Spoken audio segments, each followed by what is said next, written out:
Who is Eleven's father in Stranger Things is one of the most asked questions about the show to this day, and one of the most popular theories after Stranger Things 4 was that Vecna / Henry Creel is actually Eleven's father, and we're going to be talking about that possibility, but we're also going to talk about a few other possibilities that I think will blow your mind, and we're going to try to break it down and see who is most likely to be Eleven's father, and if it even matters at all, which it probably doesn't, because Hopper's pretty much already her father anyways, but if her real father will play a role in the Stranger Things Season 5 storyline. That's what we're going to be talking about. Before we do, be sure to drop a like, subscribe, turn on post notifications, and if you're new here, make sure to join the Discord because we talk about Stranger Things pretty much every single day over there. And without further ado, let's get right into the video. Before we dive into the theories, let's set the stage because we all know Eleven's backstory is a crazy one. Assuming you've watched Stranger Things, you know Eleven, or Jane Ives, is no ordinary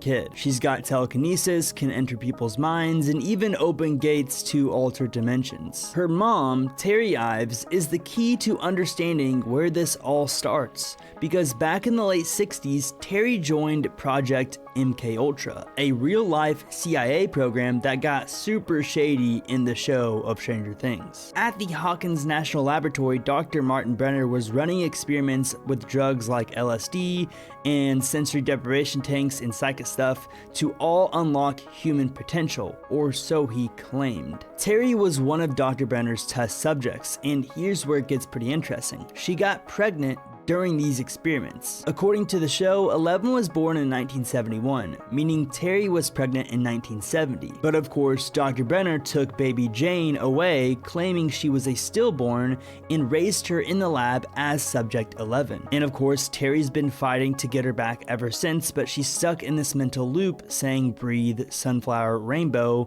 3 to the right, 4 to the left. But here's the big gap that the show tells us nothing about. Eleven's dad. Terry's files don't even name a father, and Brenner was not spilling any tea. Is it because the dad's not important? That could definitely be the case. But it also could be that it's a massive secret that will blow our minds in Season 5, so we gotta talk about it. Now, the timeline is pretty tricky, but we know MKUltra was active from the late 60s to the early 70s. And Hawkins' lab was a creepy place where anything could have happened given the experiments that were going on. So who's the guy behind Eleven's DNA? Well, like I said in the beginning, what if Eleven's dad is none other than Vecna, aka Henry Creel, aka number 1. It sounds something straight out of a 1980s movies, and we know the Duffers love to reference those movies. But this theory has been blowing up online ever since Season 4 has dropped. And of course, I'm obsessed with it. So let's break it down step by step and see if it holds up or if it's just too far-fetched to be true. First of all, we know that Henry Creel was a disturbed kid in the 1950s who had insane psychic powers,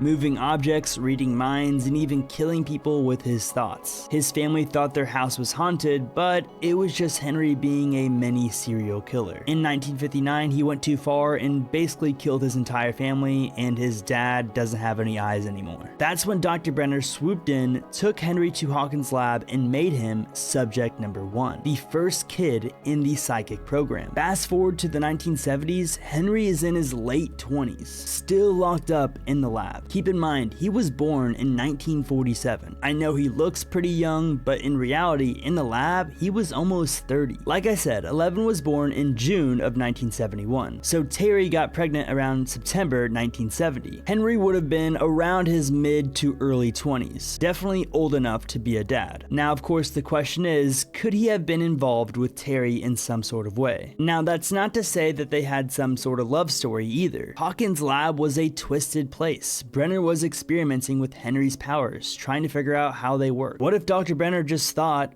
hey, let's use Henry to create a superpower kid? Now, of course, Henry was involved in some sort of way regardless to get these kids' powers. Dr. Brenner could have targeted pregnant women and then took Henry's DNA to make the babies have powers. But is there a possibility that whenever Terry went into these experiments, she wasn't pregnant. Because the whole story around Terry is that whenever she went into these experiments, she had no idea that she was pregnant. So maybe when she first went into the lab, that's exactly what Dr. Brenner did. He used Henry's DNA to make Terry Ives pregnant. Because like I said, who else would be the father? We know that's a very dark theory, but this is Dr. Brenner we're talking about. He's not exactly winning Father of the Year. Now that we got the basis set up of how it could have happened, let's look at the clues. The biggest one, Eleven's powers are very similar to Vecna's. They both have telekinesis, moving stuff with their minds. They both can enter people's heads, Vecna with his visions, 11 with her void walking, and they're both tied to the Upside Down in weird ways. In season 4, when 11 fights Vecna in Max's mind, it's like watching two titans clash. Same vibe, same nosebleeds. Henry even tells 11 in the lab flashbacks, "We're special, you're like me." Like me? That's a weird thing to say unless there's a deeper connection,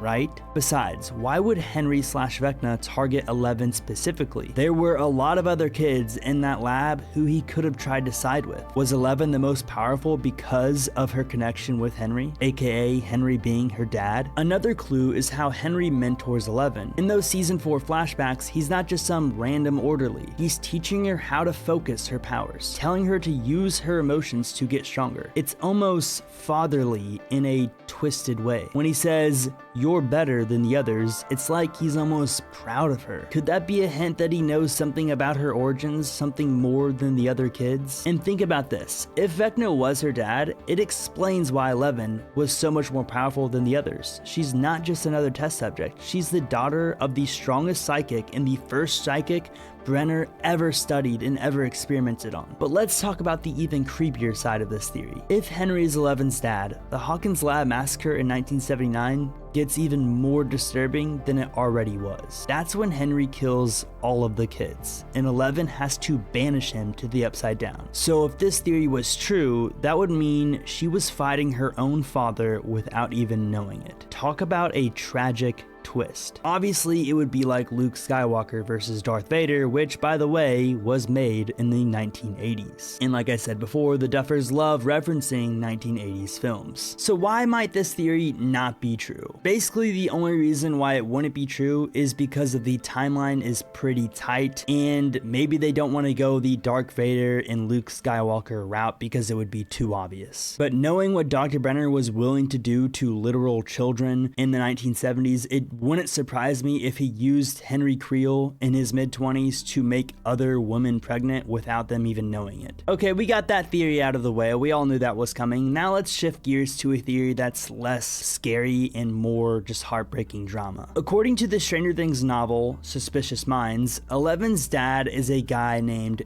Andrew Rich. Now, according to Google, Suspicious Minds is canon to Stranger Things, at least to some extent. But obviously, we don't know if this part is 100% true, like in the TV show. And if you haven't read the book, don't worry, I'll fill you in. I haven't even read the book, I've just read a lot about it. Andrew was Terry Ives' boyfriend, and their relationship is the closest thing we've got to an official answer about 11's father. But as always, with Stranger Things, it's not that simple. So who is Andrew Rich? Picture this. It's 1969 and Terry's a college student in Bloomington, Indiana, full of dreams and rebellion. She meets Andrew, an idealistic guy who's also at Indiana University. They fall in love and everything seems pretty good in the 1960s. Terry joins MK Ultra to make some extra cash, not knowing how dangerous it'll be. Around the same time, Andrew gets hit with bad news. He gets drafted into the Vietnam War. The draft was a huge deal back then. Guys were being sent overseas left and right, and not all of them came back. So here's the timeline in Suspicious Minds. It says that Andrew was drafted in early 1970, right around the time where Terry got pregnant with 11. Now in the book, by September 1970, when Terry would have conceived, Andrew was still in the US, training for the military. In the book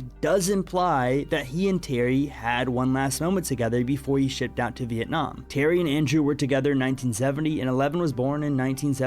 The math checks out. And tragically, Andrew died in combat later that year before 11 was born in June 1971. He never even knew Terry was pregnant, which is just, depressing. But here's where it gets suspicious. The novel suggests that Dr. Brenner might have had a hand in Andrew's death. You see, Brenner wanted Terry's baby for his experiments, and Andrew was a problem, a boyfriend who might ask questions or fight for his kid. So some fans think Brenner pulled strings to make sure Andrew got sent to a dangerous post in Vietnam and basically just getting him out of the way. It's cold, it's calculated, and it's exactly the kind of thing that Dr. Brenner would indeed do. If that's true, Eleven's dad was taken from her before she even had a chance to know him. So why does this theory feel so real? Well, for one, it fits perfectly with the timeline. It also explains Terry's grief. In the show, she's stuck in the loop reliving her loss. Maybe she's not mourning just the loss of losing Jane, but also Andrew, the love of her life. Andrew being a normal guy and not some lab experiment makes Eleven's powers even more special. She got them from MK Ultra's drugs, not some psychic DNA, which is a simpler story than the Vecna theory. But here's the biggest problem with this theory. The show itself never mentions Andrew. Not a single line, not a flashback, nada. Suspicious Minds came out in 2019, before season 3, and it was written by Gwenda Bond, who worked with the Duffer Brothers, so you'd think it's canon, right? But people around the internet and fans of Stranger Things know the books don't always match the show. For example, the novel says Terry was deep in MK Ultra when she got pregnant, but the show's timeline is fuzzier. Some fans argue that Andrew's just a red herring, a fake out to hide the real father. Why would the Duffers leave such a big clue in a book but ignore it on screen? Are they saving it for season 5, or is Andrew not the guy? Another issue. If Andrew's the dad, it makes Eleven's story less epic. Probably, at least. Like, Vecna as Eleven's dad sets up this cosmic battle, but Andrew's just a regular dude who got caught in a bad war. It's emotional, for sure. So where do I stand? I love the Andrew theory because it's pretty human, and it gives Eleven a dad who could have loved her, and it makes Brenner's actions even more evil. But the show's silence on Andrew makes me feel like it might not even matter, and everything I just said is totally irrelevant to the show. But there is one thing I wanted to add on to this theory about Andrew. If Andrew indeed gets talked about in season 5, there is a possibility that there could be an insane plot twist regarding his character. You see, there were a lot of new castings announced this past summer, one of them being a guy who's in his mid-30s. What if this new guy who got casted is playing as Eleven's dad, Andrew? And Andrew indeed did not die in Vietnam, and instead Brenner just tried to send him away so he wouldn't get to see his own daughter. And this whole government chase down with Eleven and the poster saying Jane Hopper is missing is actually Andrew leading the search because he wants to find his own daughter. Now, that's more far-fetched than literally anything I've said in either of these theories, but to me, that would be pretty freaking insane. Obviously, that's probably not true, but I thought I'd throw it in. I mean, from what we know, those are pretty much the only two possible theories. It's either Henry Creel, or it's this random guy Andrew, or it's just someone who we'll never find out and it doesn't really matter. But regardless if it gets revealed or not, or if it's Henry or not, the real truth is that her father is already here, and his name